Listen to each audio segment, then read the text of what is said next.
activity, we say a learning activity is considered long-term if students work on it for a substantive period of time. If the learning activity is completed within a single class period, there is no time for students to plan the process of their work nor to improve their work over multiple drafts. Now, for example, let's say you're teaching children on balanced diets. And you can tell the children, can you keep a meal plan for 1 week? Keep a meal plan for 1 week. That's a long, that's making them do something for a long period of time. Or for example, especially those of you that teach the older classes, and you can say, okay, let's do a bit of financial literacy. How much do you spend over a week? It's different from how much you spend in a day.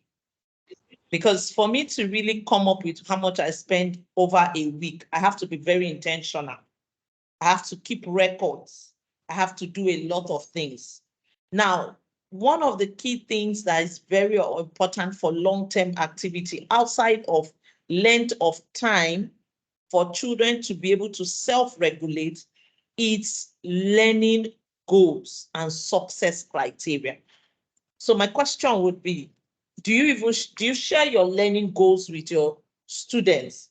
Do you make them understand what success looks like on a particular topic?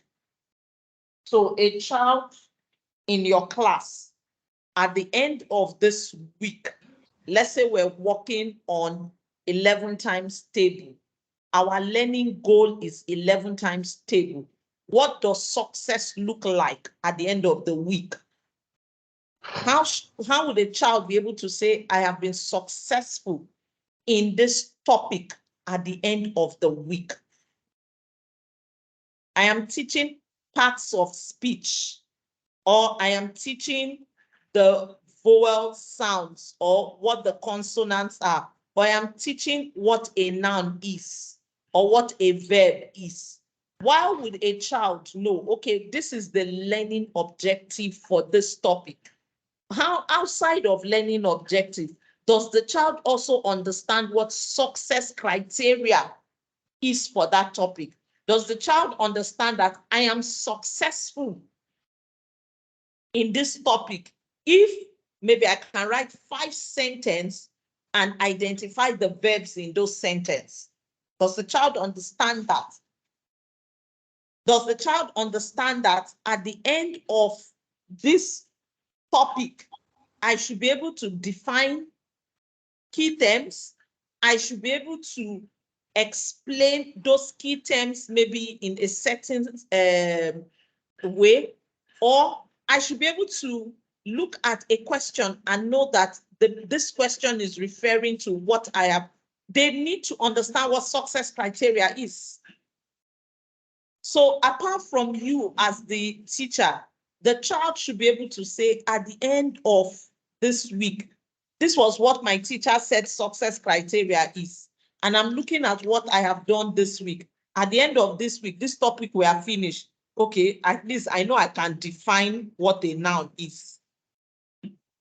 I can identify a noun in a sentence. I don't know if you understand what I'm saying. Is this clear with you, please? Yes. So give children learning goals and also make them understand what success criteria are. So children know what they are working towards. So they're not just coming to school. And it's not like I'm in school because my father is paying school fees and I must go to school. I'm in school because I'm here to achieve XYZ goal. And at the end of this period, I should be able to do this. I should be able to say I have achieved this. That is what success criteria is. So very, very important in our teaching and learning that we share our learning goals with our students, and we also share the success criteria. For example, what I do with my own students is once I step in and I put my learning goals or my learning objectives, I tell them, write it down. And I also say, I am 50% successful if I can solve 5 questions in this pattern. I am 80% successful if I can solve 5 questions that are linked in this way.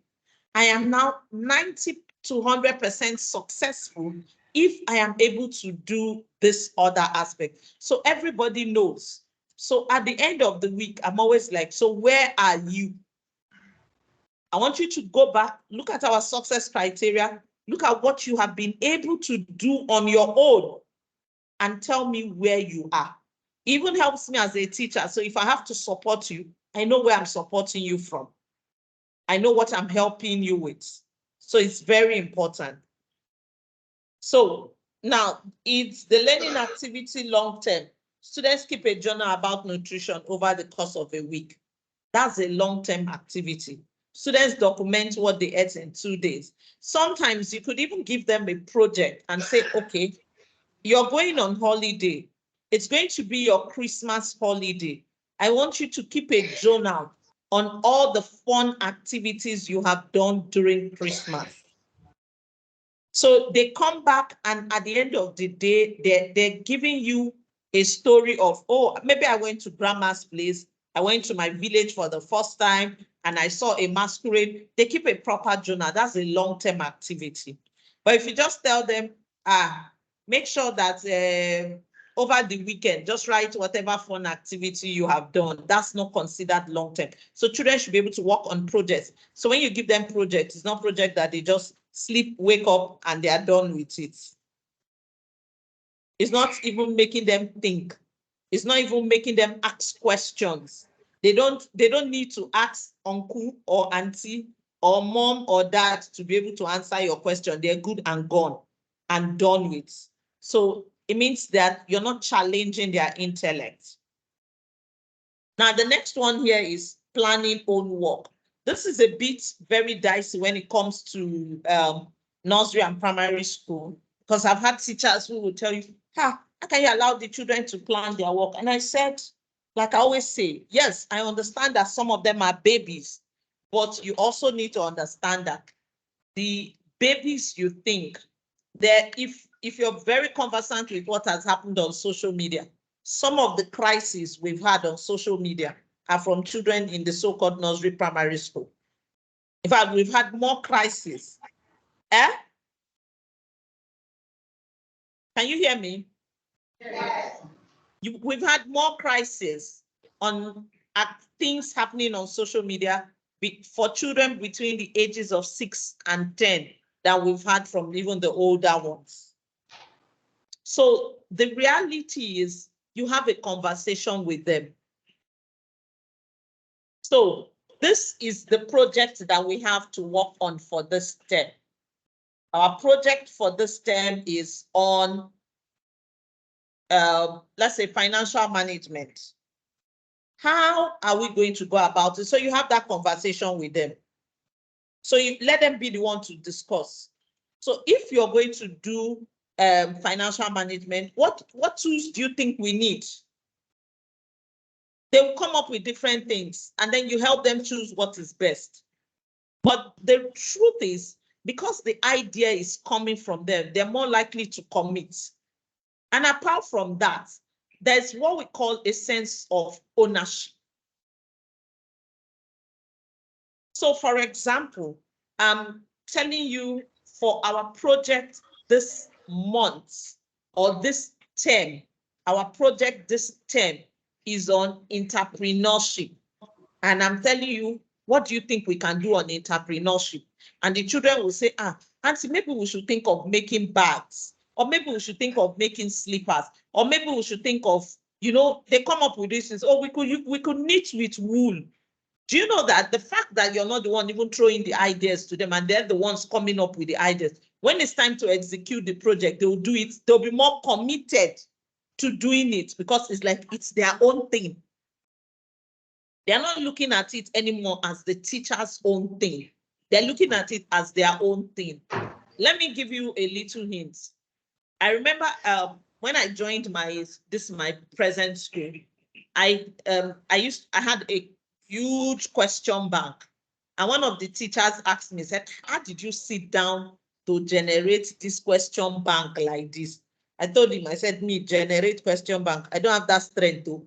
And I said, "What did you do?" I said, "This is what I used to do." I said, "At the end of every topic, I will tell them on Friday we are going to do quiz. So here's how the quiz will be. You set 5 questions, you have the answer to the 5 questions. Another person will set 5 questions, you have the answer to the 5 questions. You're going to swap question." Now, that's what I was doing. So they will go and look for, they will read the textbook very well. They'll write out 5 questions from their book. Now, you know the funny part of it, they even pick very difficult ones because they want the person that would answer their question to sweat in their mind. This person must sweat very well before the person will answer my question. Me, I was not complaining. When they finished, you can imagine I had a class of 20 students and 5 from all of them. Is that not 100 questions already? So when they finish, I will gather all the questions. And I called one lady that used to type. I'll give the lady, "Please help me type." I will pay her. And that was how I started creating my question bank. And that's why I said engage your students. There's some ideas that will fall off from your students that will be so amazing. And you will be shocked. Because the reality is, a lot of these children, they interact with different people. They're exposed to different things. You can imagine some of them will come up with entrepreneurship projects that you kept not taking. It might be the business you get to start up and start running for yourself. Yes. They can do it, especially for your children in the upper primary. For your children in the lower primary, think of something simple that you know they can work on. And then when you give them that thing, you say, "Students, create a schedule and set interim deadline." So you now tell them, you said, "This project that you have picked to, you know, it is the project for the term. Our presentation is going to be last week of the term. But before the last week of the term, how do you think we can be reviewing this project? What extent do you think we should be able to complete in the first 2 weeks?" And then they begin to put it in place for you. I don't know if you understand what I'm trying to say. So you need to have more engagement and conversation with your learners. You need to have more engagement and conversation with your learners. And then let them share the work among themselves. Who is going to find out? Sometimes when you ask them some things, they'll tell you, "Oh, my mom deals on so and so thing, so I can get the idea of what to do on that aspect from her." The other person will be like, "Oh, my father works in so and so place, so I can ask my dad how we can do this." And they all take responsibility. And then they can decide, how do you want us to go about it? Should we meet after school for 5 minutes every day? Or do you want us to meet 5 minutes during our break time? Or how? When do we meet and how do we meet? Do we use our classroom space or should we go to the playground when we want to have our meeting? Let them take ownership. Don't say they are babies. Because the reality is like what I told you the other day. I said I went to China. If children in China at that age are doing the kind of things they are doing, I think it's time that we also up our game with our own learners in Nigeria and take things to a different level. So learning activity. Over 2 weeks, students work in groups to research and debate climate change with their classmates. So I'm sure you make your children do some debates and you give them debate topics. Now, students decide who will research which aspect of the topic, who will speak at different points in the debate, not you, the teacher, saying, A, you are going to anchor this. B, you're going to speak on this. C, no, please. Let them take ownership.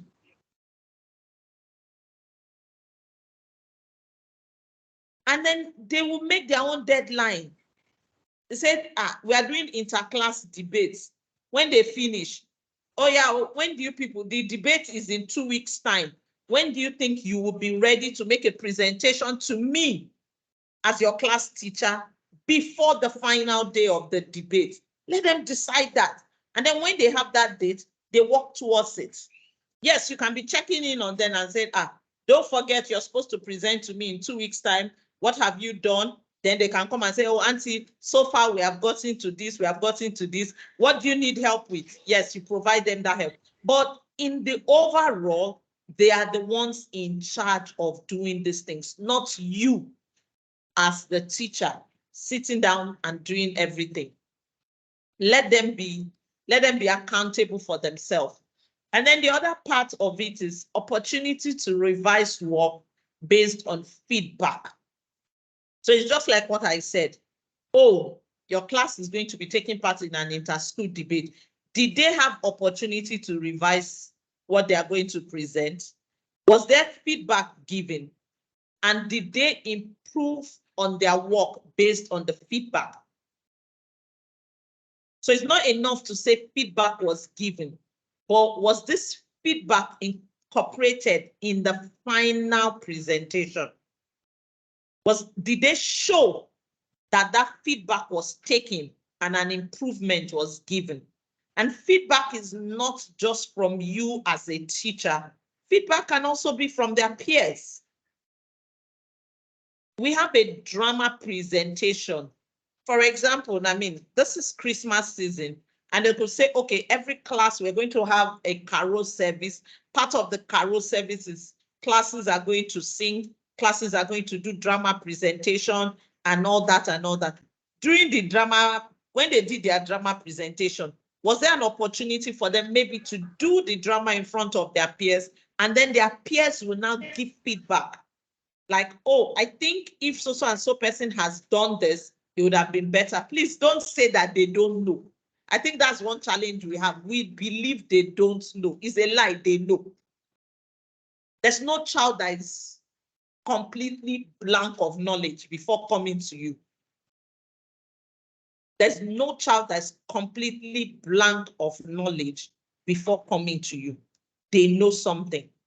They have ideas. We just figure out how we incorporate these ideas into what they're supposed to do. Okay. So students learn about environmental conservation and create games in Kudo where players make decisions to preserve the environment. Now, I don't know how far you guys have gone in technology, but I would like to challenge the ICT teacher here. Whoever the ICT teacher is, I hope I can I'll search for the link. It's been a long time I went on that site, or I should still find it. Do I have the ICT teacher in here? Or yesterday I asked who does what, people told me everybody. So is everybody also an ICT teacher? No. Okay, so you have an ICT teacher? Yes. Okay, so I want the ICT teacher to look up hour of code. I would find the link. I should still have it somewhere on my device. If I can find it, I would send it to, I'll try and get it across to Mr. Albert. It's a very good way to engage your students in learning simple coding. So you could do maybe 30 minutes in a day, just take them to the ICT lab, set it up for them, and then they learn. It's self-made. They can just walk through, and then the end points at the end of one activity, they get a certificate that they have completed that and they move on. It's a good way to engage and for children to start learning a bit of coding in a proper way until they advance to higher levels. So those are few things. The other one says students create PowerPoint presentation about a topic in world history. So something that happened in world history. For example, now we're all talking the Ukraine crisis has come and gone. It's still there. It's not like it's gone. Ukraine, Russia. We also have the Israel Let children talk about these things. You are a CRK teacher. Is there something in the Bible that tells you about what's happening in Israel at the moment? And do you make your students understand that? And can you tell them to do a presentation? Now, they will go back home. They will ask questions from their neighbors, from their uncle, from their daddy, from their mommy, anybody. This is what we are working on. This is what we need to present. What do you know? If their parents said we're not paying attention to those things, they'll be forced to pay attention to it. That's the reality. It's like I told someone the other day, I was with a friend and we're just having a conversation. And he said he gave his students a project and he told them to send it by email. And he said, it's a public school. So he said, one of the parents, the woman came, she said, Egba me, how do you want me to do email? Me or more email? I don't have email. This is, and he now asked the woman, he said, but do you have a smartphone? Said the woman said yes. He now took her phone. Of course, most phones come with Google apps already saved. And he opened the Gmail for her and he did everything and they finished. He said the woman was like, it's not hard. It's simple like that. We have finished it. I thought it's something I'll go and a lot of times why the parents are even running away from this because they don't know the value in it. A lot of times why people are running away because they've only seen the negative side of the social media and technology. None of them have seen the positive side of it. Now, I will give you an example. There might be some parents in your school who do things that are so creative, but because they don't know how to use the social media, because they've only seen the negative side of it, they don't know how they can make more money and add more value to what they're doing. You can be the link and be supportive. I'm telling you the truth, because there's some of these things you do that grows your own school community. A lot of times we grow through referrals. And that's how we push. So for self-regulation, there are just three main things. So the first one is children don't even have learning goals or success criteria. So if I don't have learning goals or success criteria, how do I reflect on what I'm even learning? If I don't know what I'm supposed to be learning, if I don't know what it means to be successful on a particular topic, how can I even say I'm good to go on that topic? So that's the level one. Level one for all of them is where that thing is not existing at all. Level two is when you now say the first step. Students are aware of learning goals, they're aware of success criteria, but they don't plan or monitor their own work. They don't plan, they don't monitor their work. Level three means, oh, they started monitoring their work. However, there's no opportunity for feedback. A lot of times we give children projects. We don't even try to find out how far have you gone? What can you improve on? We just give them project. It's the day we give them the project. The next time we talk about the project is the day they are submitting it. So whether they submit a perfect work or they submit a work that is not good, or they even submit a work that they went to buy, or their parents gave somebody money to make for them, we don't know, because we were never involved in trying to give them feedback or help them through the process to improve their work. So that's very key. And then this is like a flow diagram. Now, the one that we next one want to talk about is real world problem solving and innovation. And remember yesterday I said, I've taught the Nigerian curriculum, I've taught the British curriculum, and I can tell you even the UK, the US curriculum, and I can tell you even IB, the International Baccalaureate. The only thing that is different between all of them and the Nigeria is the real world problem solving. That's the only thing that is different. Because in the Nigerian in the Nigerian curriculum, I think I even have a script here. I can run a question. Sorry, give me a moment. I have it. Good. This is a checkpoint question. I have a question here that I can run a question from. Now, I'll give you an example, difference between checkpoint and Nigerian curriculum. Now, this is the checkpoint question. It says, here is part of a recipe. And they say 2 cups of flour, 3/4 cups of water. And it says, write the ratio, amount of flour to amount of water in its simplest form. And then it goes further. Oh, I think they just... Are we still here?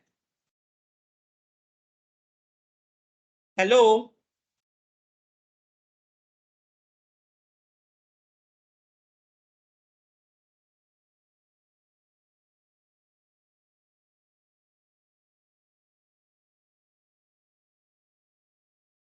Hello?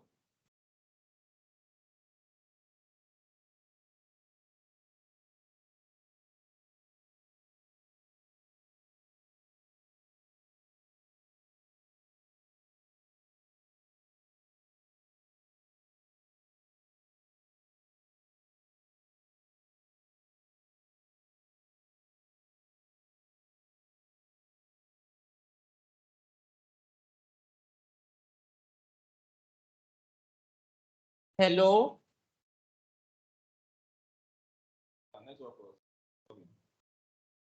Okay, hello, can you hear me?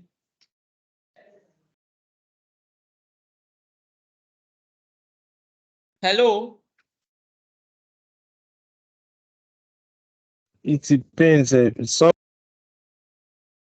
Hello, can you hear me? Can hear you. Hello? Can hear you.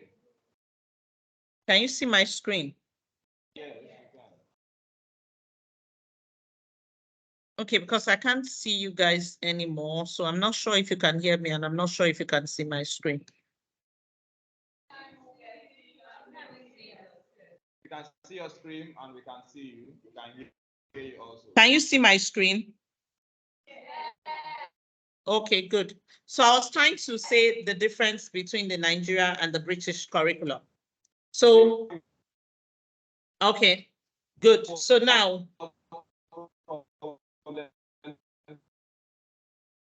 hello?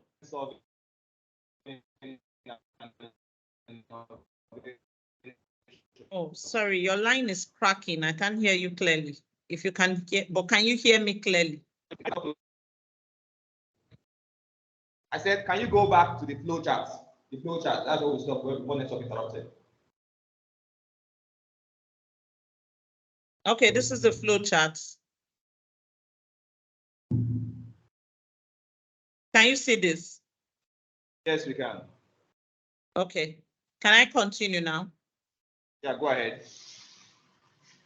Eh? Go ahead. Okay, thank you. So now, if you read that question, they were talking about ratio. The question now went further and said, Naomi makes a ratio, a recipe using 5 cups of flour. How much water? Find how much water she uses. That's their own question. Now, Nigerian question will say, simplify the ratio 2:3/4. Find X. We say, given that X ratio Y is 2:3/4, find X when Y is 5. Why are we always using X and Y? Why are we not bringing it home to something the children relate with every day? Are the children using X and Y in their life? That's why we've had the issues. A lot of people say they're afraid of maths, because the truth is they don't use X and Y. This question now, any child that is reading this question would think of it in real life, and they can relate. So, real life problem solving. So here too, there are 3 steps. One, problem solving. Two, real world problems. And the last one, innovation. So yes, there's problem solving, there's real world problem solving, and then there's innovation. So we'll go over all of them. Now, what's problem solving? Problem solving involves a task with a defined challenge for students. So where students must develop a solution to a problem that is new to them and complete a task that they have not been instructed how to do. Not that, even if when you give them the instruction, they don't have the full details, they should be able to input something on their own. Learning activities that require problem solving do not give students all the information they need. Go and write, you're telling students to write on the Biafra War, and you have already given them all the details about the Biafra War. Why? What are you now asking? Why are you not giving them the work to do? And they'll just go and replay what you have given them back to you. You could give them some details. Let them go find out the rest. That's problem solving.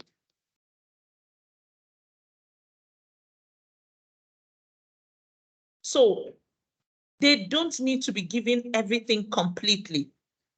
I'll give you an example. Yes, I get to teach you a question in maths, but I can tweak that question in a different way. And then I can also tweak it in such a way that I remember during COVID, there's one topic for the maths, those of you that teach maths here, there's one topic in the senior school that if I'm teaching it in class F is a problem with the children. It's always trigonometry. And then I wanted to teach Pythagoras theorem. And I was just thinking to myself, Egba, me, this children are even at home. Am I going to teach this thing now that I will not hear? Auntie, I didn't understand anything you're saying. So while I was thinking, and it just bumped in my head. So I went to class that day and I told them, I said, we have class. I said, oh, in our next class, make sure you have measuring tapes. Make sure the measuring tape can measure your reading table, both the length, the width, and the diagonal of your reading table. And then we came into class and I said, measure the length of your reading table. They did. Measure the width of your reading table. They did. I said, measure the diagonal of your reading table. They did. And I said, sit back now. Think. Is there anything you can do that will create a relationship between all three? And they started thinking. And then they were coming up with different ideas and different things. And then I started training a little. I said, okay, how about if you do this? Are you seeing anything you can do more? And by the time we're done, they got the concept of Pythagoras theorem perfect. And it was good to go for me because my class was done and dusted. I did not have to teach that class more than twice. After then, every single question I threw on that topic, they knew what to do. Why? Because it was an activity they carried out on their own. So bring it on board like that. Bring it on board that way. There's nothing you do that can be linked to real life. Now, students rewrote a story from the perspective of a character other than the narrator. Now, what do we mean by this? Students, not too conversant with some of the literature texts they're using in the primary school at the moment. But let's say, I don't know how many of us, we were old school, we went to school many years ago, so we read Animal Farm. How many of us read Animal Farm? Let me know the people that are old school like me. Hello? We read Animal Farm, Abi? Yes. So I'm going to use that because we're all familiar with that. Now imagine we all know the story and what the animal farm is talking about. And then you tell children now to write a story depicting a particular character in Animal Farm. Now, they are not writing the Animal Farm story, but they are going to pick a character and come up with a story that surrounds that character. Maybe that character showed integrity. Maybe that character was dubious. Maybe that character was an unfaithful person. Let them come up with a story around it. That's problem solving. Now it says students use a map of a bus to propose where pedestrian crossing should be added in a fictional town. So we know what fictional town is. Now you're asking your children, oh, let's do a play. And then they're saying, okay, when we do the play, this is where the bus is going to pass. And this is where people are going to walk past in our play. How are they able to come up with that? Because they've used the bus routes in their own. So it's fictional. It doesn't make it real.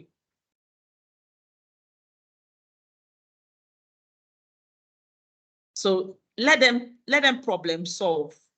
Now, there's a difference between problem solving and real world problem solving.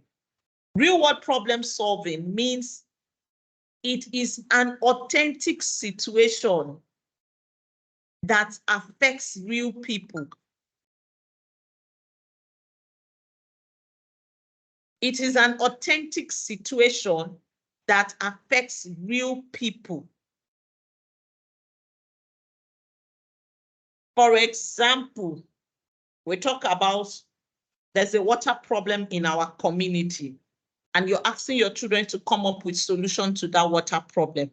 That is real world problem solving, because that thing they are doing is something that's going to affect real people, not abstract, not fictional.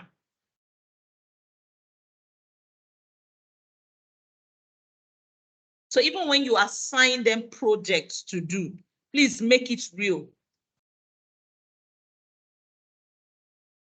When you teach them concepts in your class, ask them how they can apply this. Make it real.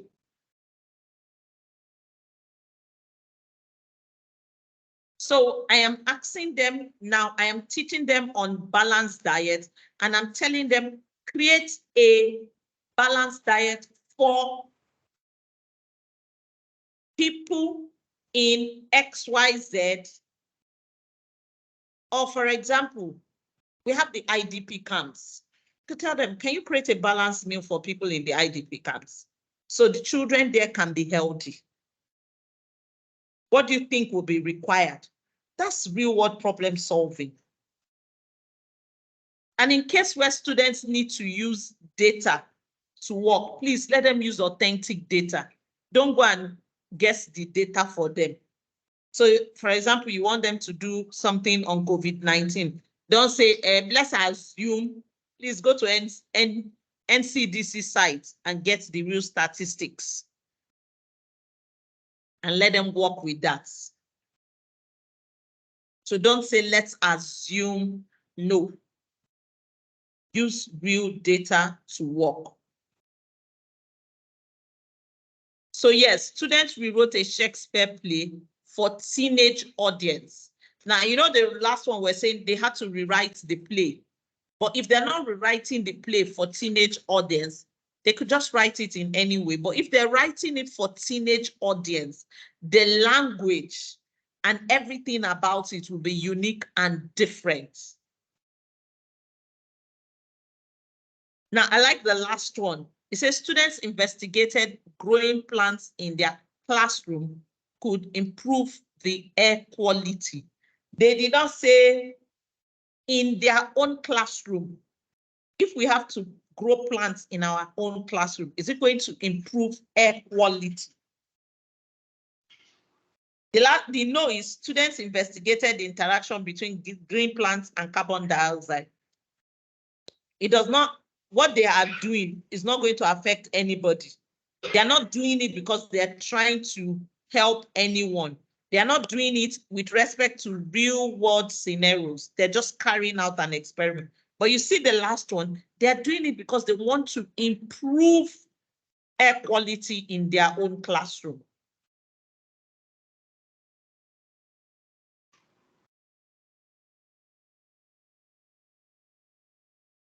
Election just finished. What were the challenges in the election in our own community? And what do you think we can do to improve it? It's different from what do you think are the challenges that are faced during election? How do you think it can be improved? It's not tied to anybody. So they can decide to tell you something about Russia or something about America or anywhere. They just go and read up. But if you're asking them, our own community, then they sit down and look back and say, okay, when election happened, they go and ask their mom, Mommy, what do you think was really the problem? Mommy, why do you think? So they're now thinking with respect to people in their own environment and trying to profile solution to it. Now, the last one on this is innovation. Innovation requires putting students' ideas or solution into practice in the real world. You know, I told you something yesterday. I said there was a school where we did a training and the children were taught in the chemistry class how they could make paint solution. Now they were taught some mixing of chemicals and how this comes out and how the other one comes out. They decided to do real world problem solving. But the innovation came into place when they were able to actually make those paints and it was used in painting their school. I can have a brilliant idea, but if nobody is using that idea or benefiting from that idea, it's not innovation. I don't know if you get what I'm trying to say. I don't know if you understand what I'm trying to say. Now, sometimes innovation goes beyond us. For example, my children can know that, okay, coming to school, this path is quite dangerous. So if we need to create a bridge, it would make it easier for us to come to school. But the truth is they cannot implement that. That is something that is the government. But how can it become innovation? And innovation cannot be that they do a letter stating the problem, stating the solution, and how it can be established and write to the local government. Now, whether the local government implements it or not, for them, they have been innovative because they've taken that problem beyond their classroom. So it must benefit other people. Whatever they're doing must benefit other people. So it was just like what I said. You're in a home economics class. You're teaching children on making liquids, making this, and then they can't even produce that in their houses to use. It means they didn't learn anything.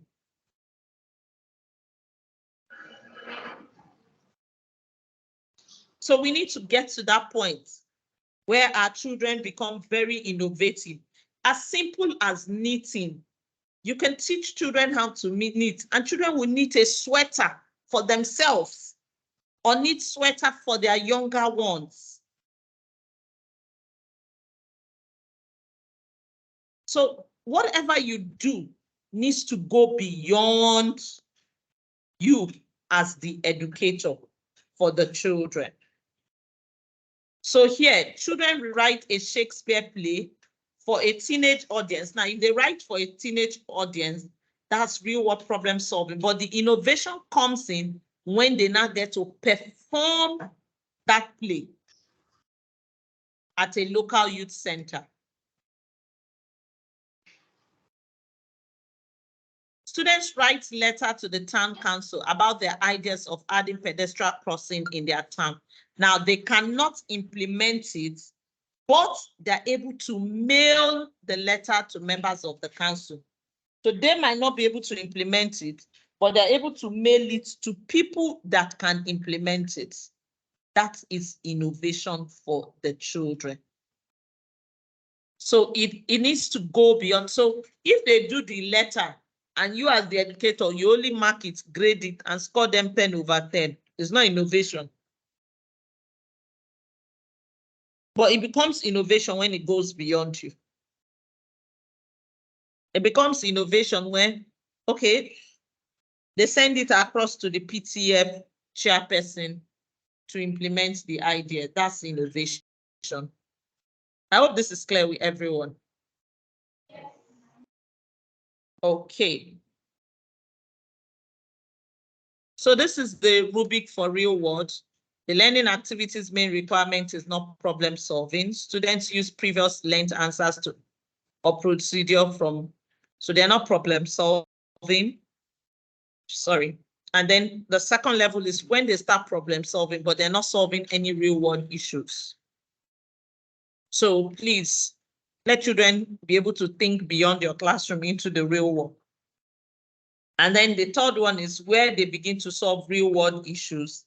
The last one is where they become innovative, where their ideas can be implemented or used. Now, the last one on this MCE curriculum is the use of ICT for learning. The use of ICT for learning. What do we mean by use of ICT for learning? Students use ICT. ICT is used to support knowledge construction. ICT is required for the knowledge construction, or students become designers of ICT products. Just a minute. Hello, mommy, can I call you back? Hello?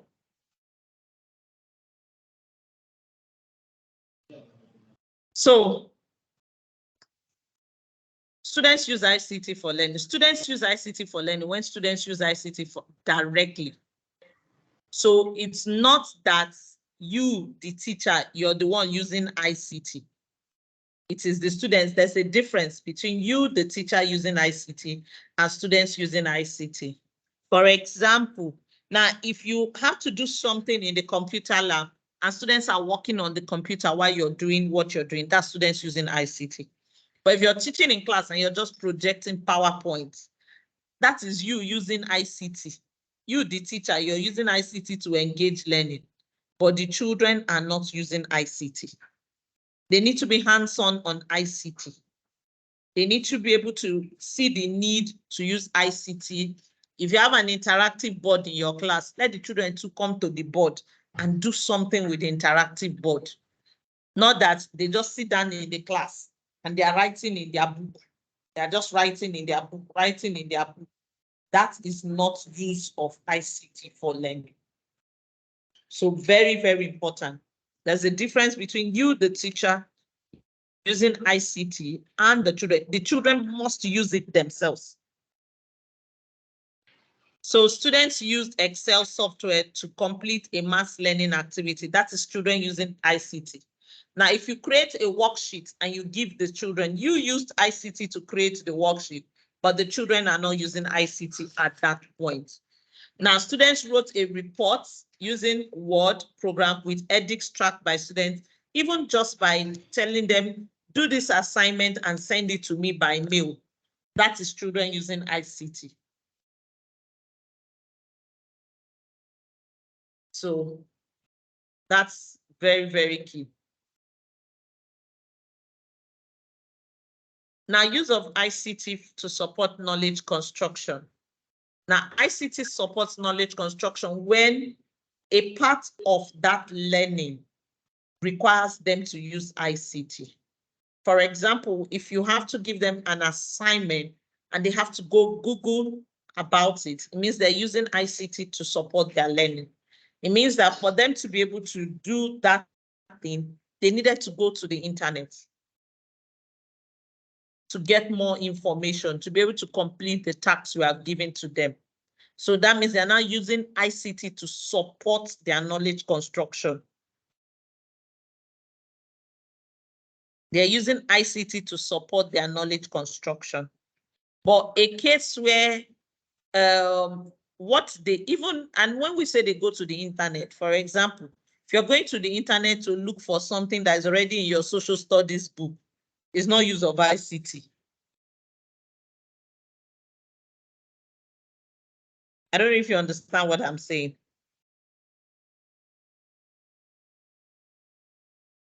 Hello? Okay. Okay. So here, students wrote a report explaining her findings from using probeware to measure heat. Did Mr. Albert send you guys any, did he send you guys any material on this? Have you been sent any material on this? No. Okay, I'll reach out to him today. Now the other ones. You are very fast. You are very, Hello? you are very fast. Oh, sorry. I said you are very fast. Sorry. Yeah, you are very fast in your teaching. Hello, can you hear me? Yes, I'm hearing you. And can you hear me? Yes, I can hear you. I say that you are very fast, both in the illustration and the teaching. So, Okay, what do you want me to go back to, please? I don't mind going back. the last page. No, the last two slides. The last two slides, yes. The one before the support of knowledge. This one. The one before this. Students' use of ICT. Yes. Okay. Yes, this one. From You want me to explain this again? yeah, I said that you are very fast. Yes. That's what I'm saying. Do you want me to explain this again? Yes, from this very point forward. Okay. So now what I was trying to say here is that students' use of ICT only happens when students use ICT directly. So for example, even when you take students to the lab and you're teaching and you don't allow students have access to the computer, you are the one teaching and just showing them things on the board. You can't call that use of ICT because everything you're saying, the children have not even practicalized it. I don't know if you understand what I'm saying. Eh? Yes.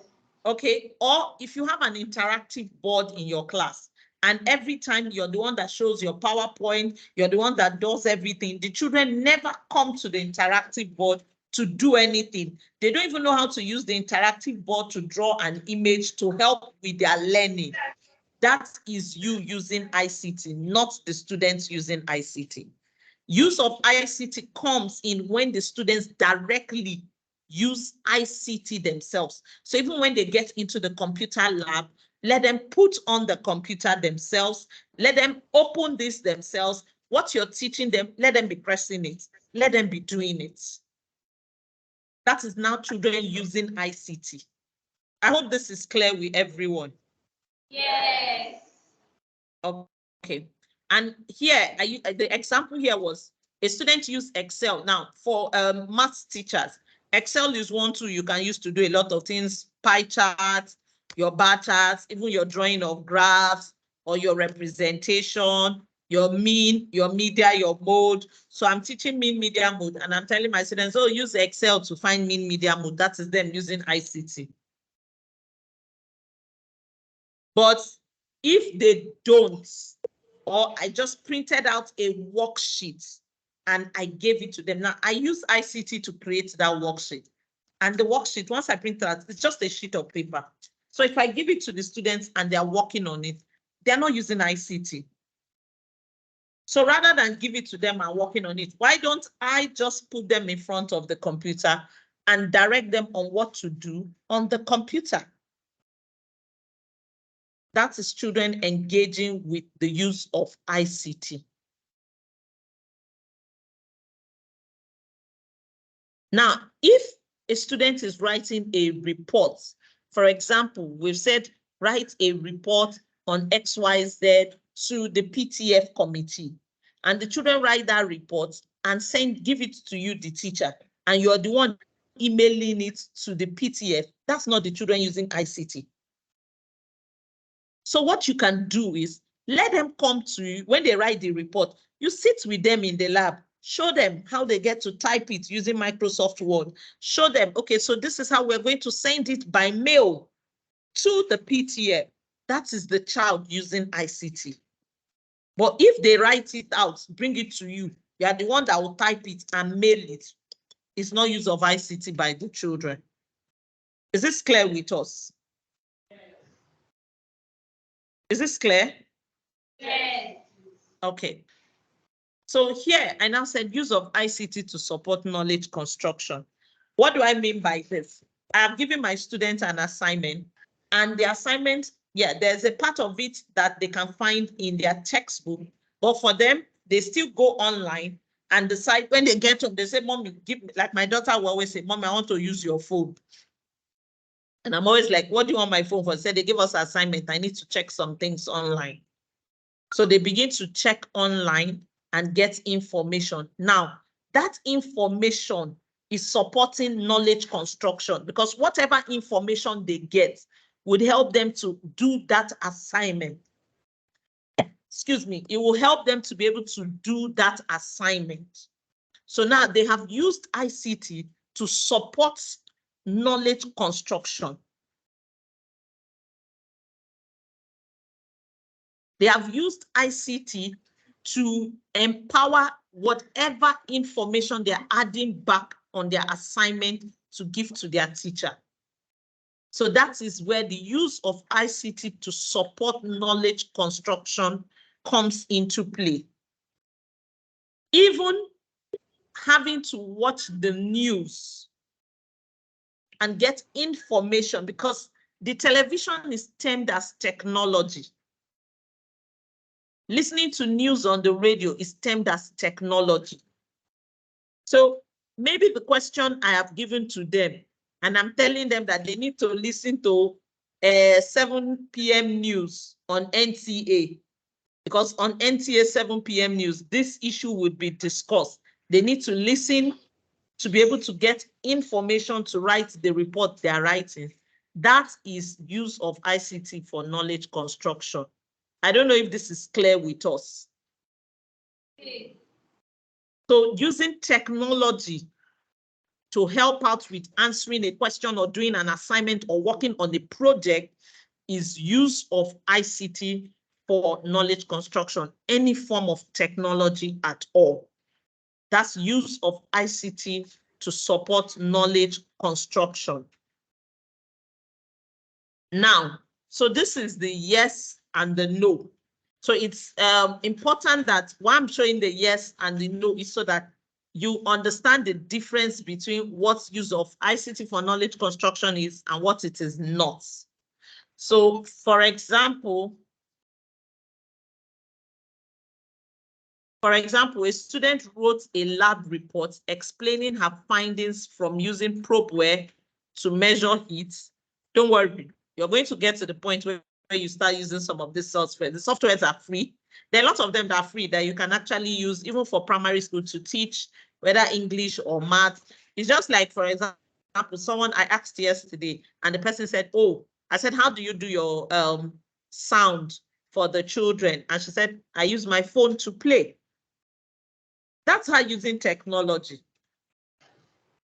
So use of technology is not until you have the huge device and then you're signed up on this. No, it could come with the little things that we do.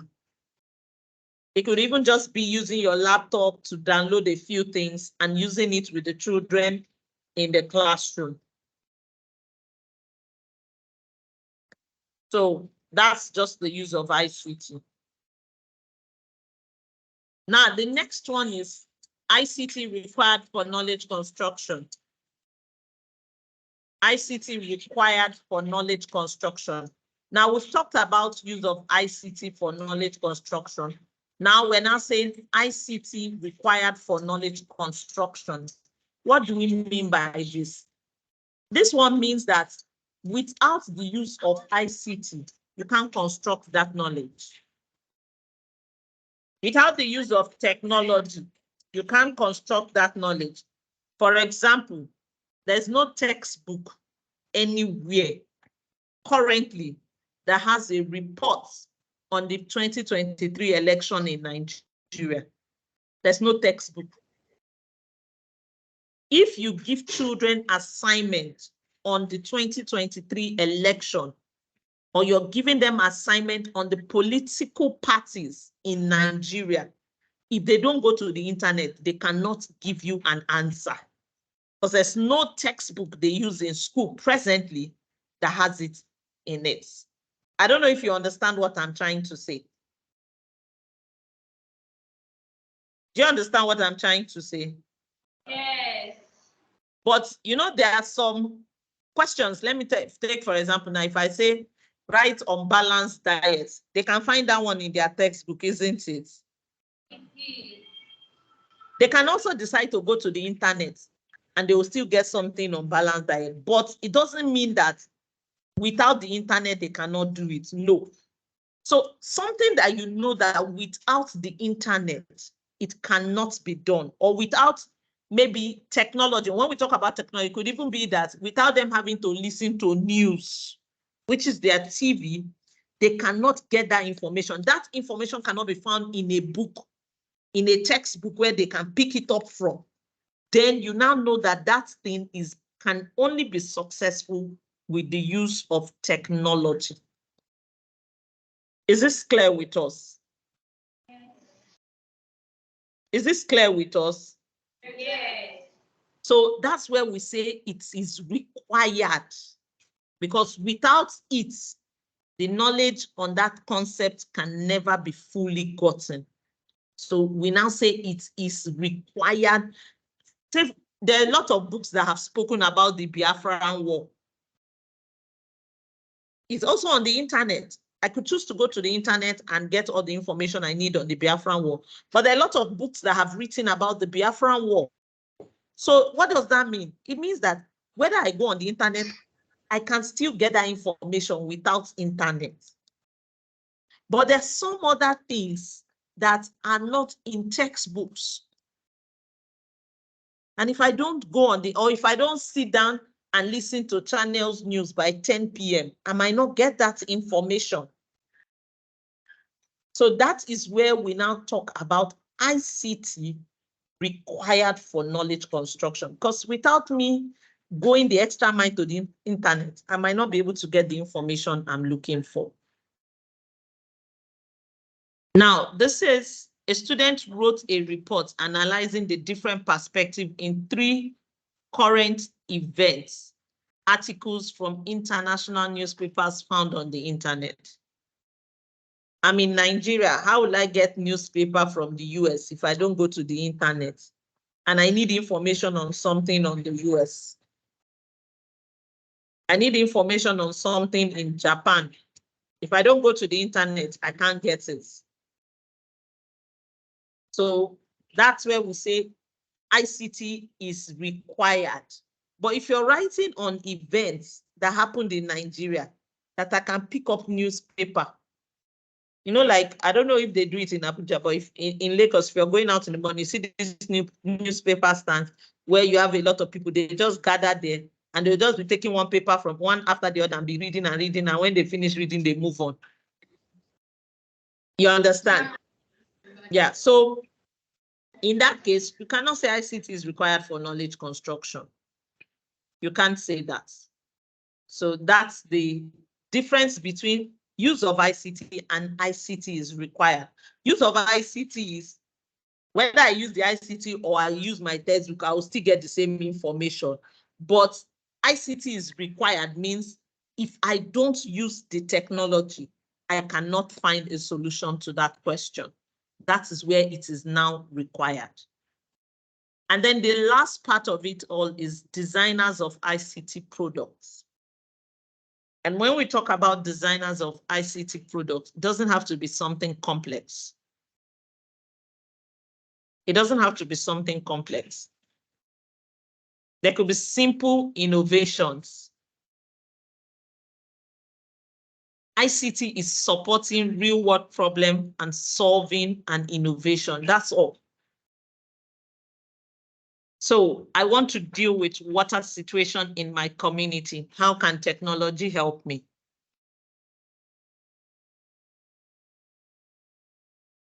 How can technology help me? How do I use technology to improve on XYZ in my school environment? How would technology help me better XYZ in my school environment? How can technology, let me give an example. You know that we use the normal iron bell, isn't it? There's this iron bell we used to use back in the days. Yes or no? Even now. But you know that technology has gone beyond that. Now, with technology, you can have the electronic bells that you just press and it does the same job. Yes or no? Yes. So that's designing an ICT product for real world problems. That's technology coming in to solve a problem. So question is, this is the challenge we have in our environment. And to tell you the truth, it is still better for me to press the bell than for me to be doing bam, bam, bam. You understand what I'm saying?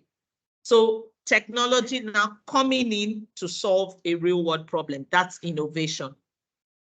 So you get to the point where you're not asking your learners to understand, because believe it or not, the world we live in now is run, is ruled, is lived by technology. I told someone, I said, it's so funny that I don't know if there's anybody that eats pounded yam like Nigerians, but it took foreigners to be able to develop yam pounder for us. Yeah, so we still have a lot of things. Yes, sounds funny, but we still have a lot of things we could sit down and think of and say, how can we use technology to make this thing easier for me? It's just like when I was talking yesterday, I said, a lot of times we sit down and we're thinking, how do I create a lesson plan on this topic? This is it. I said, if you know how to use your chat GPT, you create 1 million lesson plan. You tweak it in 1,001 ways.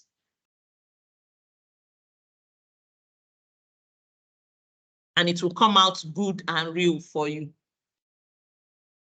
That's technology solving a problem for me. So what technology tools can we come up with that can solve this situation for us, make life easy? Basically, it's asking your learners to think, what's the challenge they have in their environment? And what do they think technology can do to help them solve that challenge? Once they're able to come up with it, they become designers of ICT products.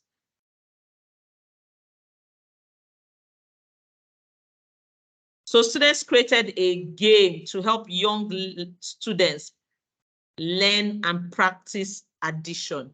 As simple as that. So maybe one child, the siblings are struggling with how they can learn addition and subtraction. And then they come up with a game that helps them practice and learn. And it says the game uses bright colors. Of course, if you're using young learners, they must have bright colors. But if the colors are not bright, they won't even be attracted to it.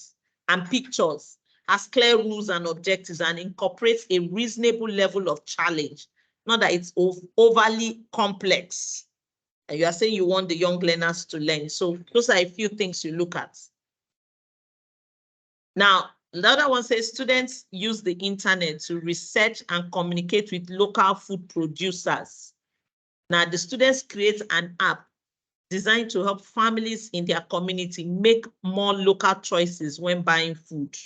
So like I said, there might be some people in your community that have very unique things that if it takes out to the world, they just blow and become millionaires. But nobody's showing it and they don't know how to do it. So ask yourself, tell your students, how can we use technology to showcase this unique thing about us to the world? And from there, you might be amazed at what they will come up with, and they become designers of ICT products. So it's not that it has to be complex. It's not that it has to involve a lot of, they must know this. No, simple things they can do. Just be innovative. And then they can take it up from there. So the learning rubric is the first one. Students don't even have opportunity to use ICT at all. So they probably just sit in your class or they come to the computer lab and you talk everything about computer and everything. And when you finish, they carry their books and head back home. They never touch the computer. They don't even know how to put it on. So that's at level 1. Means nothing exists. Level 2, students use ICT to learn or practice basic skills. Level 3, students begin to use ICT to support knowledge construction. Level 4, without ICT, there are certain knowledge they cannot construct. And level 5 is at that point where they become creators of ICT products, where they begin to think of how technology can help better their environment. And I want to say this, in implementing all this in the classroom, it doesn't mean that this class, I must do this, I must do this, I must do this. Pick what is suitable for your learners. But in the overall, make sure that by the time the children go through your school community, they come out to be authentic with these skills so that when they face the world, they can face the world as global citizens. So for example, a child in nursery class might not get to the point of becoming a designer of ICT product, but a child in nursery class can get to the point of use of ICT. And then maybe when they get to the lower primary, they get to the point where they start, okay, constructing knowledge using ICT. But at the point where they are now in their upper primary, in primary 6 or primary 5, a child should begin to think, how does technology support solving a problem in my community? I watched a video of a 10-year-old boy in, I think it was in Kenya or so. And he said they had a challenge in their community. They had lions coming to eat their animals. And he had to figure out what to do. So what did he do? He realized that there was a light that once it's set off, it repels the lions away. And he worked with a team of people, a 10-year-old boy, because he had been reading and researching these things. I watched him on BBC. So don't tell me that your 10-year-old is not capable. They are capable of a whole lot.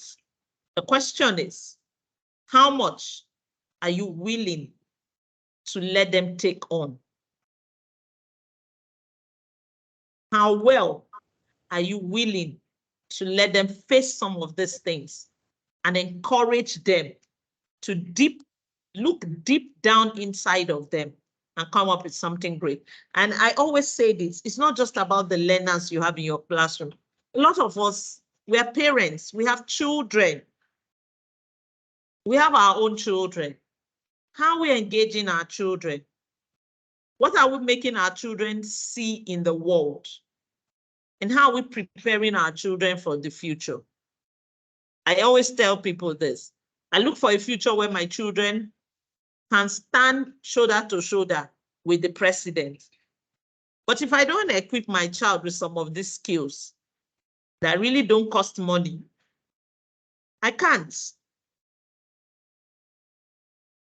How well am I training my child to speak in public confidently with good diction, skilled communication? It's not about money. Knowledge construction is not about money. How well am I grooming my child and the children around me that they can stand? And when they come out and they speak, people want to say, which school are you coming from? I'll give you an example. Recently, my director was like, there's a particular school. Anytime we have students from that school, we realize that the way they speak is different.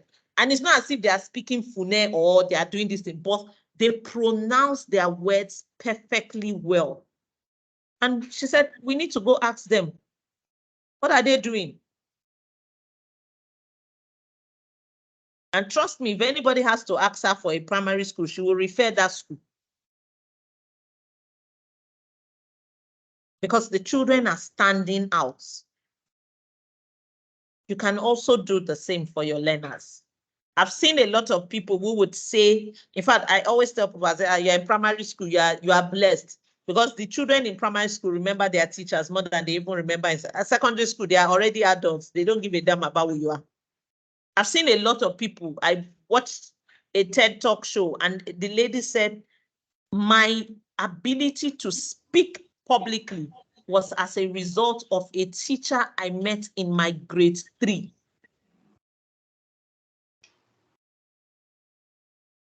You're making impacts. But the question is, let it not be that the children will leave you tomorrow and not be able to say, the reason why they would not say, the reason why I'm not able to do this was because my teacher didn't show me or my teacher didn't empower me. So show them and give them the skills. So this is a flow diagram showing students' use of ICT. Same thing with the rubric, at what level they all are. For some people, they understand the flow diagram better than the write-up. So thank you. And before I go, I promised I was going to show you guys something.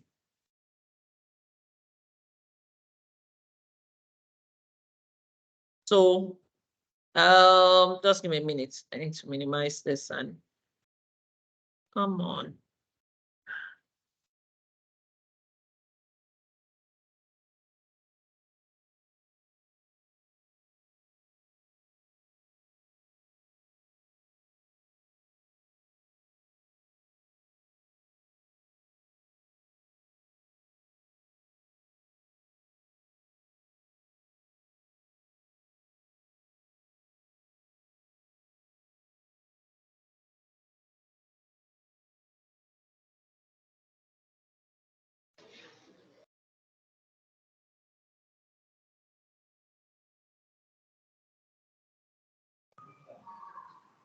Okay, can you see my screen?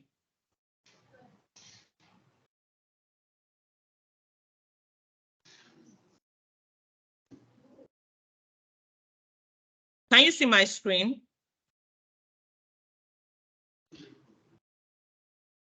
Hello?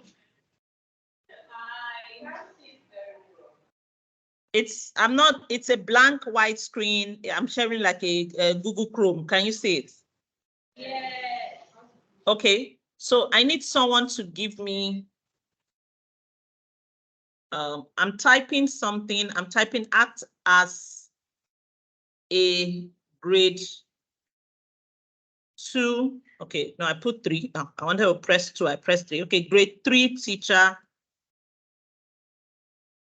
and creates a lesson plan for, what's the length of each class period? 60, 40, what? 30, 40. Okay, so can I use 40 minutes? Eh? 40 minutes. 30 or 40, please. 40. 40, okay. For 40 minutes.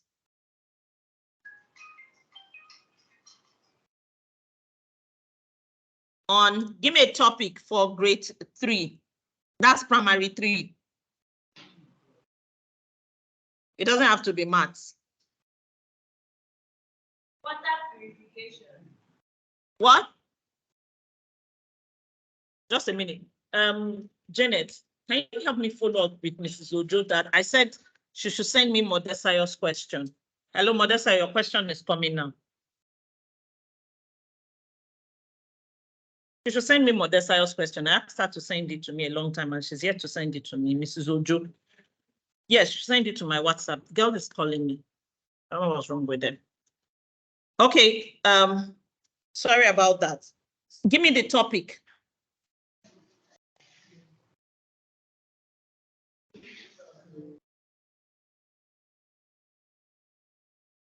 Yes. Water purification. Okay. On water purification.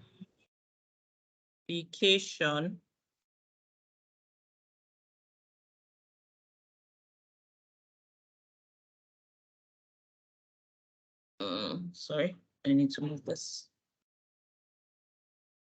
On water purification, now I'm including some things with starter, group with starter, group work, because I probably want them to do something, group work. What else would I want? Assessment. I want to assess them. Probably I might want to share some. Now I'm going to say using the Nigerian curriculum. So I'm trying to streamline it.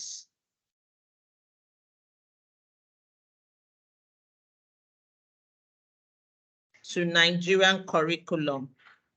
Now I just asked ChatGPT to create me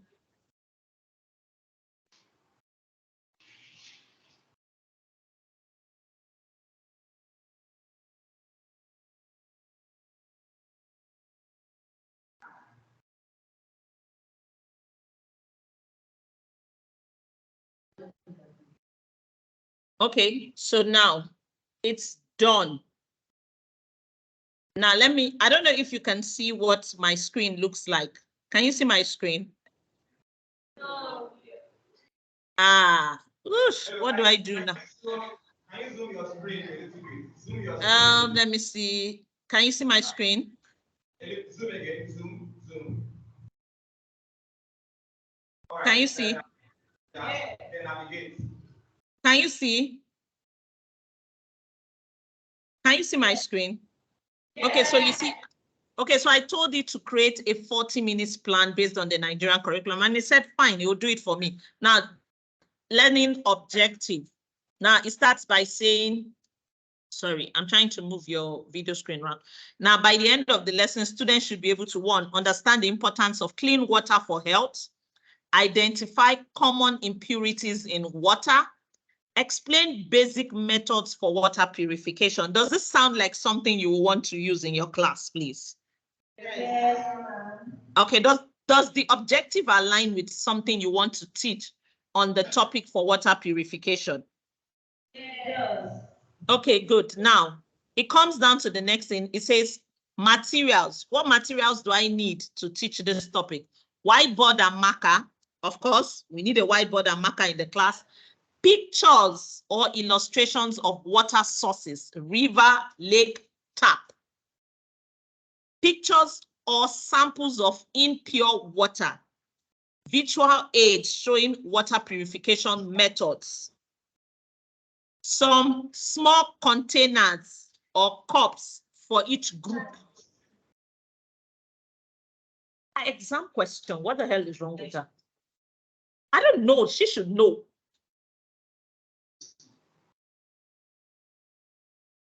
What the hell is wrong with them? They should get it and send it to me. I'm not going to respond if they don't. I'm sorry. So, okay, so now small containers or cups for each group, because I said I wanted a group activity also, isn't it?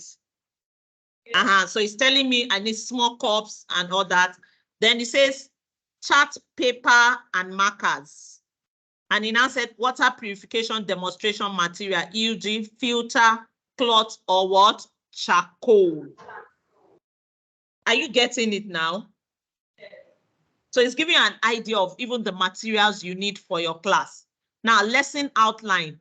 First 5 minutes, what do I do in my class? Greet the students and discuss the importance of water. So the first 5 minutes, show pictures or illustrations of different water sources and ask students where they get water. So that's the first 5 minutes of your class.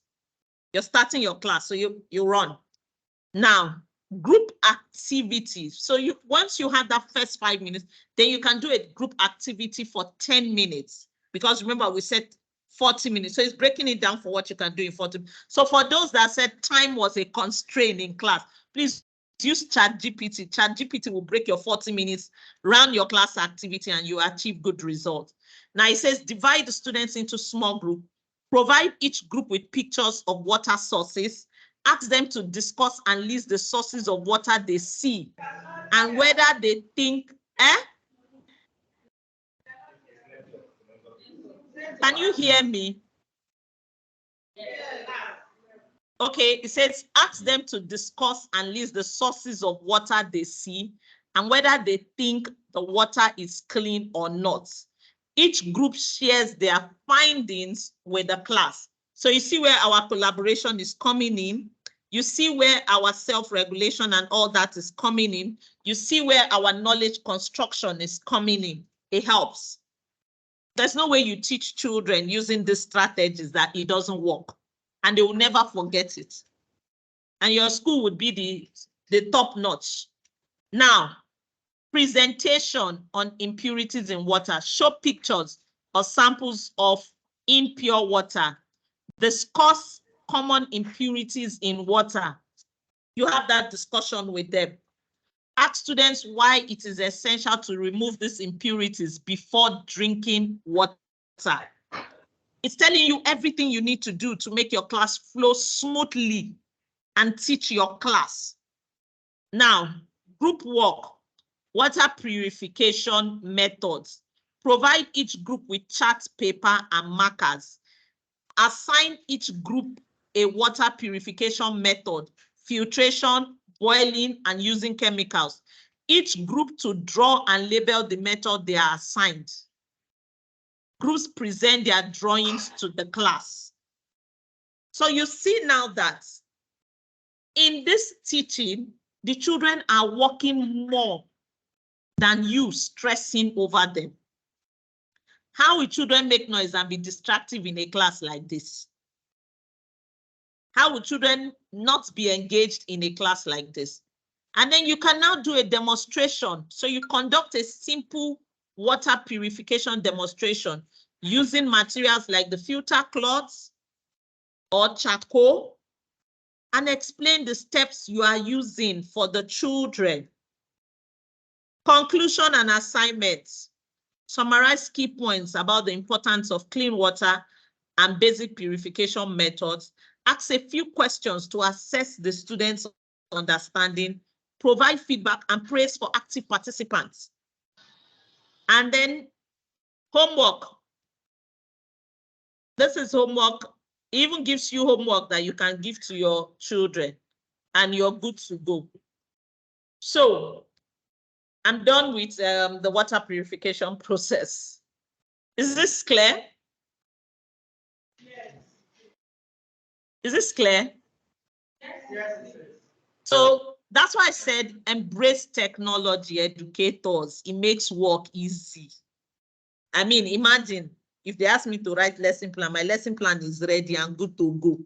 And I can write 10 lesson plan. All I have to do is know how to prompt my chat GPT. Like here now, I say act as a grade 3 teacher and create a lesson plan for 40 minutes on water purification. I can come back and say act as a grade 4 teacher and create a lesson plan for erosion or create a lesson plan on pollution. Whatever it is I want to do. Do you understand?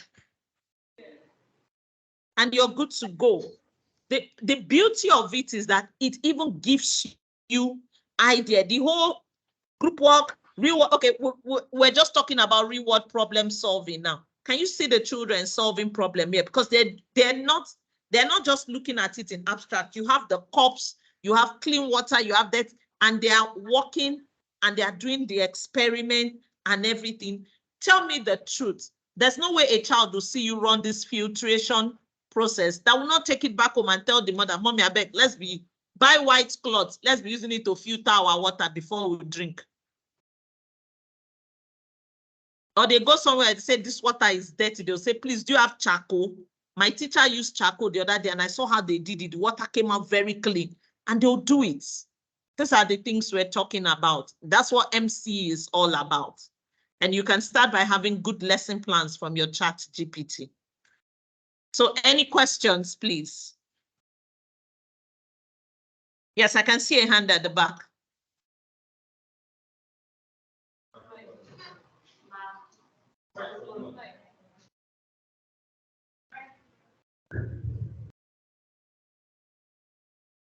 Good morning, ma'am.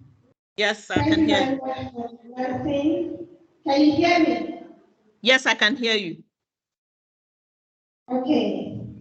And then from our observation, I see that yesterday's lesson was more on us, the teachers, while today's lesson is basically more on the children carrying out this work themselves. So my question is on the Send me the science question. I told you since morning. Yes, I'm with you. Okay. You talked about success criteria. And in the result, let's just like your checking of the lesson that the children should be able to know the success criteria of the lesson. Now, yes. My question is kind of more in one. First of all, does this success criteria have to be all the topics that you're teaching? Yes, on every single topic, there's success criteria. Let me give an example based on what we're just looking at now on the water filtration. Water filtration, what is my success criteria now? Your success criteria are linked to your objective. So here, the first objective was understand the importance of clean water for health. Identify common impurities in water. Explain basic methods for water purification. This is what we're going to teach, and this is what we're going to treat. So success criteria for that child is, 1, at the end of this class, my success criteria is that I can state the importance of clean water for health. That's success criteria number 1. Success criteria number 2, I should be able to identify common impurities in water. Success criteria number 3, I should be able to explain basic methods of water purification. And then you can break it down in the basic methods of water purification. At least if I am able to explain 2 out of 3, I have gotten to 80% of my success criteria. So even the children, what I do in my class, when I write the learning objective, at the end of the week, I tell them, let's go back to our objective. Now you look, how many of you understand the importance of clean water? And if you're sure you understand the importance of clean water, tick it off. You're good to go. And I ask them, okay, tell me the importance of clean water. So they know. How many of you understand common impurities in water? That is what success criteria is. I don't know if you understand what I'm saying. Very well. Can you hear me? Yeah. Yes. I understand you very well. Now, it's easier for your children because they are a bit older. Now, It's what I not wanted to because ask, that's where we get it wrong. That's where we get it wrong. That's where and we get that's it why I wrong. want to get it right. Let me ask my question. Now, Yes. I've just prepared a 45-minute lesson. Yes. How do I say it orally to them?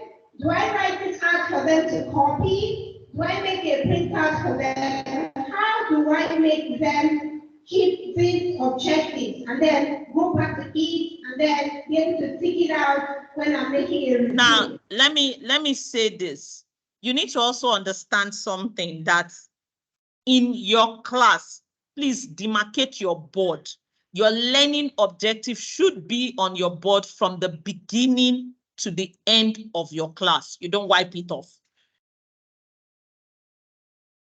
So when you write it on your board, it's on your board from the beginning of your class to the end of the class, because as an educator, you're expected to constantly refer to it. It's not just about the children. You as the educator, you're expected to constantly, that's how you know you're not derailing from what you're supposed to teach for the day. And that's how you know if you have covered what you're supposed to teach for the day and you're not carried away with something else. You're staying in line. So your learning objective is compulsory. It should be on your board from beginning of your class to the end of your class. You don't take it off unless you're done with that topic or you're done with that subject and you're moving to another subject. But for the 40 minutes of that class, that learning objective should be on the board. And that's why if you look at this plan very well, there's a 2 minutes closing and conclusion. So in your 2 minutes closing, even when you're summarizing, when they say summarize, it does not mean that you come and start telling the children, no. Summarizing might be, okay, who understands the importance of clean water? And you can have 5 people put up their hand and you say, okay, you give me one, you give me one, you give me one, you give me one, you give me one, done.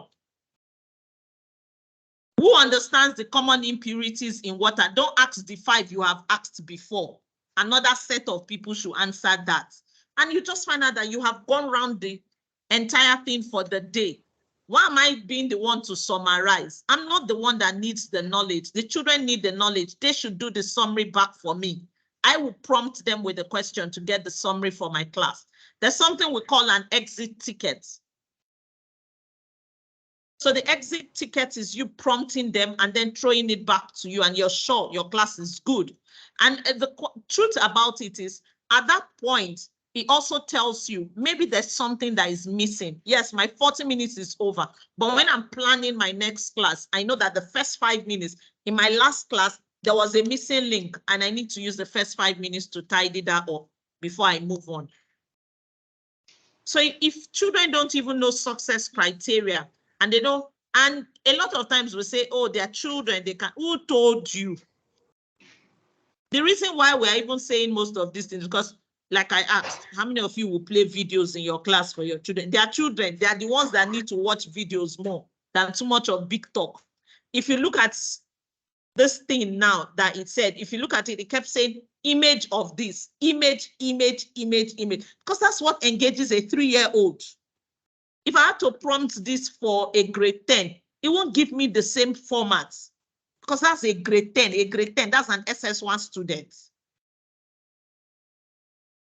But I said a grade 3. So it's prompting me in a way that a grade 3 can work. I don't know if you understand what I'm trying to say. Yes. So don't ever assume that their children, tailor it to their own standard. Your learning objective should be on the board.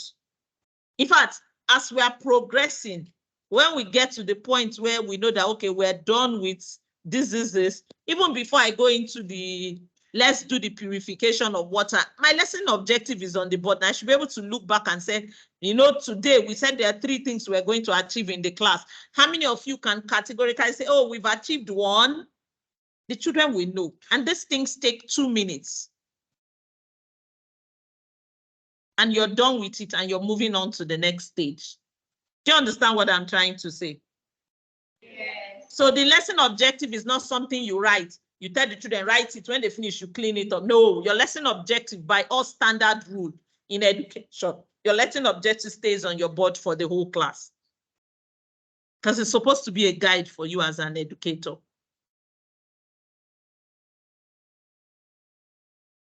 Any other questions, please? No question.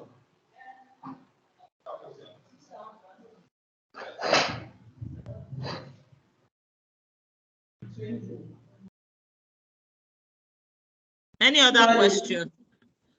Yes. Yesterday you talked about twinkle. Please, can you throw more light on it? I talked about Twinkle. Twinkle. Yes, is this a website or? Yes, it's a website. Let me open it here now for you to see. Oh. But it's a paid website, it's not free.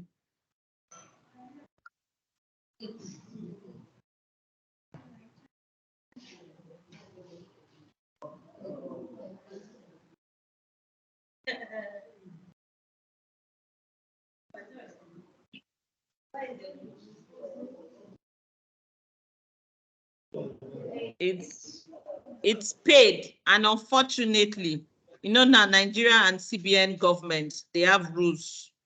We can't even, the rules are so tight, you can't pay with your Nigerian card on any foreign website, so you need to have a dollar account. So if you don't have a dollar account, you can't subscribe. So this is what the Twinkle website looks like. Can you see this? Yeah, so now this one now, it's a long division PowerPoint.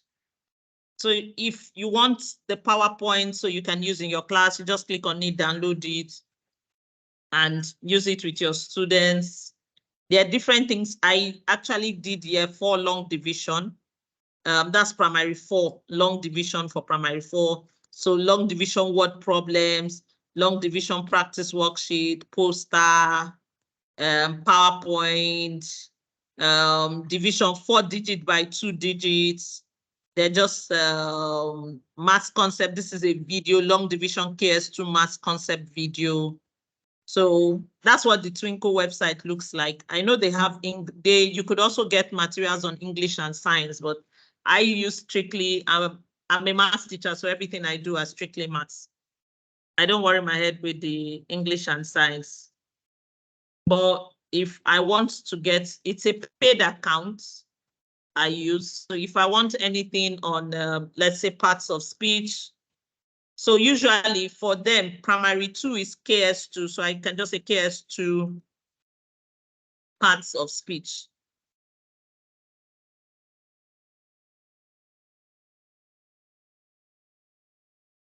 So it's a paid account. That was why I said if you had some topics you wanted me to send you.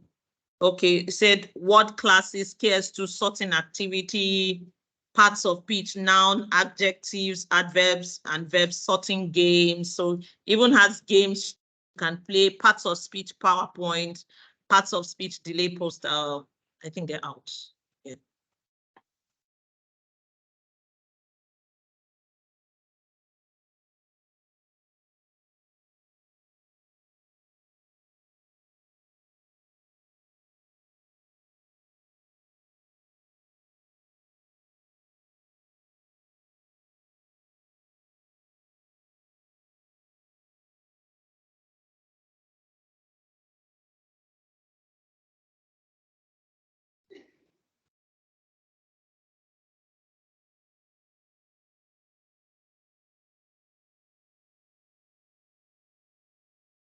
Hello.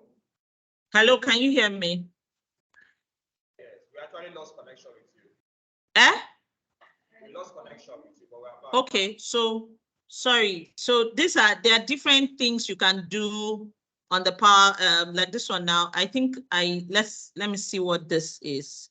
I'm subscribing for this right now. So this is, let me download. This is a worksheet. Now this is a worksheet on parts of speech. Now it said color pictures using the key below. Adjectives green, nouns yellow, verbs, no, adjectives red, nouns yellow, verbs green. So it's an activity you can, if you have this worksheet, you just make copies and give to your students. And then they have their color crayon. So for example, big, is big a verb? Is it a noun? Is it an adjective? If they feel it's a noun, they color it yellow. If they feel it's a verb, they color it green. If they feel it's an adjective, they color it red. You can even print out this worksheet, let them take home, and they'll do it. So that it's just like when we said interdisciplinary activity. Coloring is not English language. Coloring is visual arts, but you're bringing arts into maths. And by the time they're done with it, there's no way a child will have this thing and you tell me they won't learn that adjective noun. Is it, if they didn't want to learn it, the fact that they need to color. Say, there are some people that is that coloring that will make them want to know what the noun is and what the verb is and what the adjective is, and that would stick with them forever. So there are lots of resources like that on, but for Twinkle is a paid website, and your school can subscribe for a school account. That's the beauty of Twinkle. Your school can subscribe for a school account. I don't think it's so, I don't know how much it is for the school accounts. And another thing again, what most schools do, because using the school accounts is more expensive than individual accounts, your school can assign maybe the head teacher, and they do it, and you give it to the head teacher, and you can always go to the head teacher and say, oh, I'm teaching on this. Can we check on Twinkle for the resources I need? Me, I'll tell you the truth, what I used to do. If I subscribe for 1 month, I'll use that 1 month, download everything I need for that term. Before the month will be over, I finish downloading. I've kept all my resources. If you expire, I wait until my next encounter again when I need help, and we're good to go. So I'm not spending so much. So there are ways around it. So I hope this is clear. Any other questions?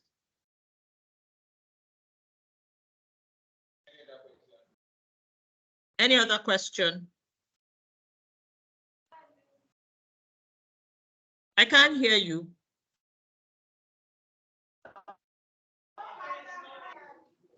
Okay, so Mr. Joseph, can you hear me? Yes, I can. Please, can you reach out to Mr. Albert immediately to send them the materials they need so that they can study? So before tomorrow's class, they have prepared, because tomorrow's class is going to be question and answer, so they can answer questions. So when we have the class and we have to show them questions, they can be able to answer the questions and know the things they're expected to have and all that. So please go and use ChatGPT. It will help you. That's what I use in planning my own lesson, and it's helping me a great deal. Yeah? Okay. All right. Thank you so much, and have a beautiful day, everyone. Thank you very much. Bye.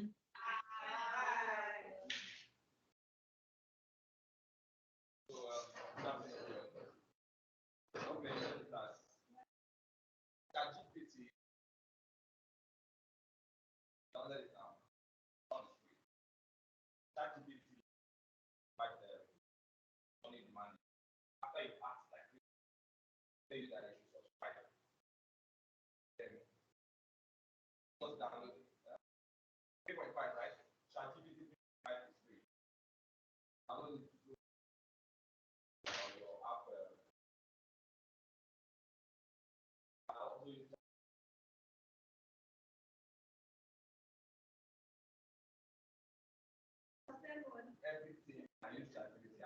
Like, wow, how is this? So I do that a lot. I do about asking the right question. What's the wrong question?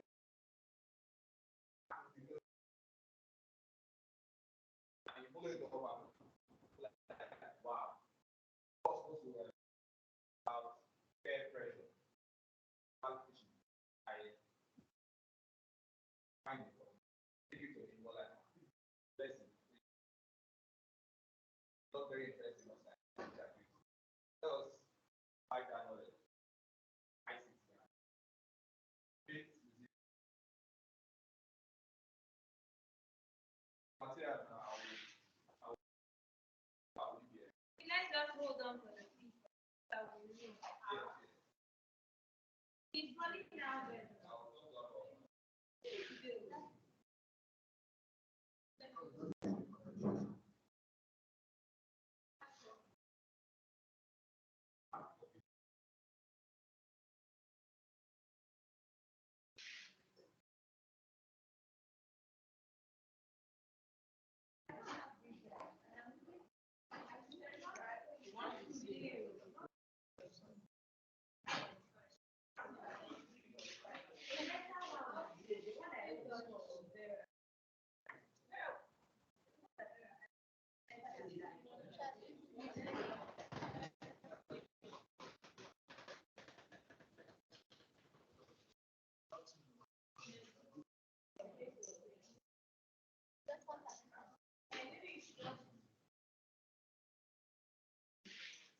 You can't download ChatGPT for files.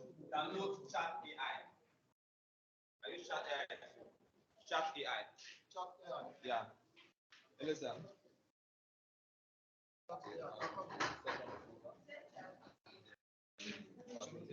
Requested us.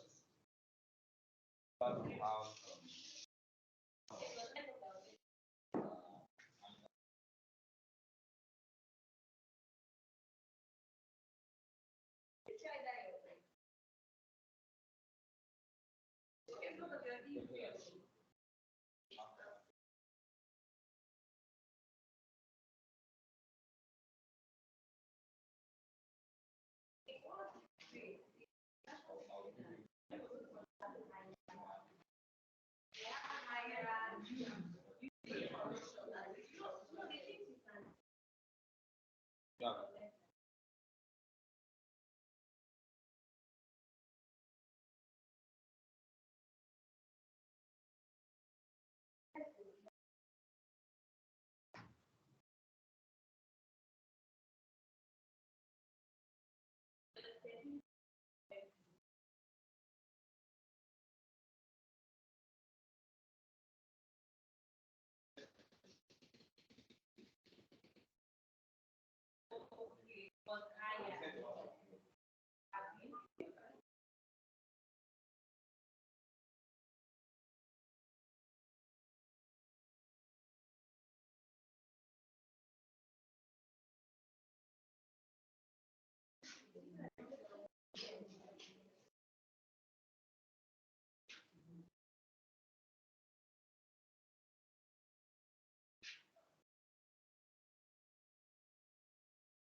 Sent to me.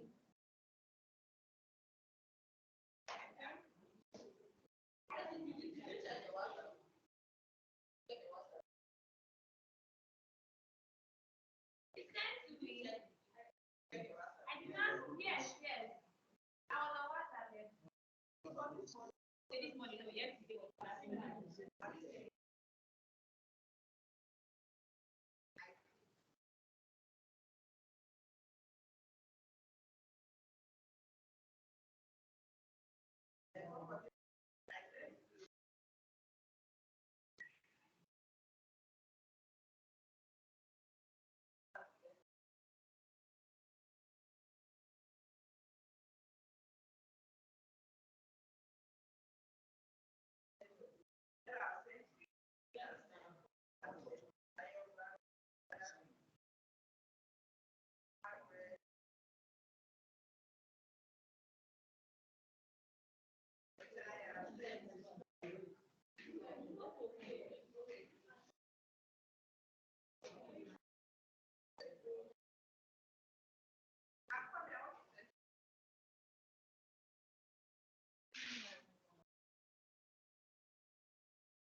it along with picture. I'm telling We you, open it.